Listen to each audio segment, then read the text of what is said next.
BNP একের পর এক ফাউল করে যাচ্ছে, আমরা তাদেরকে লাল কার্ড দেখাতে এসেছি। এই সবাই তুলেন উপরে তুলেন সবাই। ফুটবল খেলায় কেউ যদি ফাউল করে তাকে লাল কার্ড দেখিয়ে মাঠ থেকে বিতাড়িত করা হয়। এই রাজনীতিতে বিএনপি একের পর এক ফাউল করে যাচ্ছে, নীতি বহির্ভূত কাজ করে যাচ্ছে। তারা বিরোধী দলের উপর হামলা করছে, বিরোধী দলের নারীদের উপর হামলা করছে। গতকাল তারা প্রথম খুন করলো এই নির্বাচন উপলক্ষে। এই জন্য আমরা আজকে তারেক রহমান তিনি রাজশাহীতে আসছেন। আমরা চাই তার যে নির্বাচনী জনসভাগুলো এবং নির্বাচনী কর্মকাণ্ড এগুলো সুষ্ঠুভাবে পরিচালিত হোক।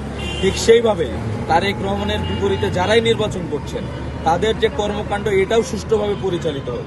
কিন্তু এটা সুষ্ঠুভাবে পরিচালিত হইতে না দিয়ে হামলা করে এবং খুন করে তারেক রহমান এবং তার দলীয় নেতাকর্মীরা নীতি বহির্ভূত কাজ করেছেন এবং এই নীতি বহির্ভূত কাজের বিপরীতে আমরা তাদেরকে লাল কার্ড দেখাতে এসেছি। 5ই আগস্ট 2024-এর পরে আমরা দেখেছি একটি রাজনৈতিক দল, যদি আমি নাম ধরে বলি বিএনপি, তাদের অন্তর্কোন্দলের ফলে খুনের দুইটি সেঞ্চুরি তারা পার করেছে, অর্থাৎ 2 শতাধিক খুন নিজেদের অন্তর্কোন্দলের কারণে তারা করেছে।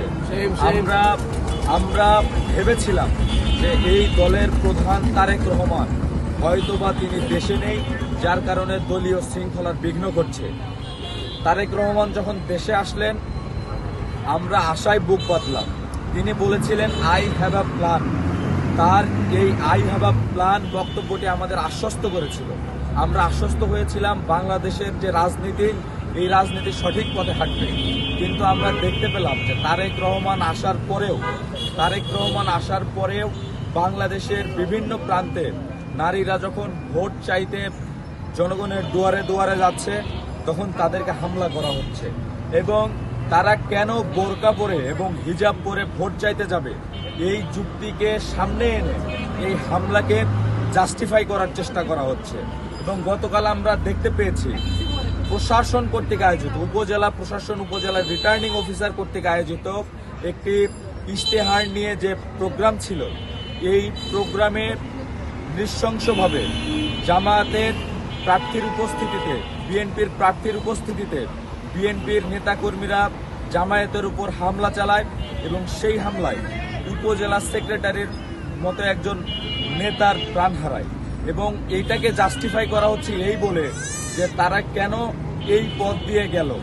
আমাদের এই আশঙ্কা জন্মাচ্ছে নির্বাচনের দিন আইন শৃঙ্খলা বাহিনী এবং বিএনপির সন্ত্রাসীরা হয়তো বলবে যে তারা কেন ভোট কেন্দ্রে ভোট দিতে গেল, তাই তাদেরকে হত্যা করা। আমার একটা স্মার্ট সিদ্ধান্তে 25% গ্যাসের খরচ কমেছে। ভাবছেন কিভাবে? সাধারণ গ্যাস স্টোভ বদলে আমি এনেছি আরএফএল গ্যাস স্টোভ। এর সাইন্টিফিক নজল ও ব্রাস বার্নার ক্যাপ সমানভাবে তাপ ছড়িয়ে রান্না করে দ্রুত, তাই গ্যাসও বাঁচায় 25%, টাকাও বাঁচে 25%। আরএফএল গ্যাস স্টোভ নিরাপদ ও গ্যাস সাশ্রয়ী।